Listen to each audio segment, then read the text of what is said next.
అయ్యా, ఆపద మృక్కులవాడా, నీ దగ్గరకు వచ్చాము స్వామి, నిన్నే నమ్ముకొని వచ్చాము స్వామి. మా కష్టాలు నీకు తప్ప ఇంకెవ్వరికి చెప్పుకోవాలి? కాచేవాడివి, తీర్చేవాడివి నువ్వు ఉండగా మాకెందుకు స్వామి సంశయం? గంటల కొద్దీ వేచి చూశాము తండ్రి నీ కోసం. అయినా సంతోషమే, నిన్ను చూడాలనే ఆతృత క్షణక్షణానికి పెరిగేదే కానీ తరిగేది కాదు.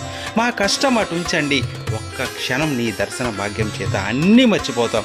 కానీ రోజులు కాదు, నెలలు కాదు, వేల సంవత్సరాలు అలుపెరగక నిలబడే ఉన్నావు స్వామి. స్వామి రక్షించు అంటే ఉన్న ఫలంగా బయలుదేరడానికా నిలబడ్డావు? అర్థమైంది స్వామి. అందుకేగా గరుడడు రెక్కలు విప్పుకొని మీ ఆజ్ఞ కోసం సంసిద్ధంగా ఉంటాడు. వైకుంఠంలో సకల దేవతలు గంధర్వులు చేత పూజింపబడే నువ్వు మమ్మల్ని ఉద్ధరించడానికి ఈ భూమిపైకి వచ్చావా? తల్లిని కూడా తీసుకొని వచ్చావా? నీ ప్రేమ వర్ణనాతీతం. మేము ఎన్ని మొక్కులు తీర్చినా, ఎన్ని ప్రదక్షిణలు చేసినా నీ రుణం తీరదు స్వామి. ఓం నమో వెంకటేశాయ.